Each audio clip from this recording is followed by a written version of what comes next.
არიჩხუბოთ ბავშვო, ნინა, არიჩხუბოთ დედა.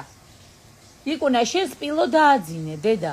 მაიმუნი დააძინე, მიდი აბა მაიმუნი დააძინე. ხო, აი მაიმუნი დააძინე. ნინა კურდღელს აძინებს დე.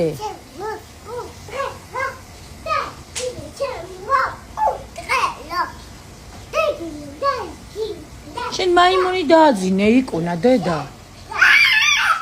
დედა არა ის მომისმინე იკუ შემომხედე.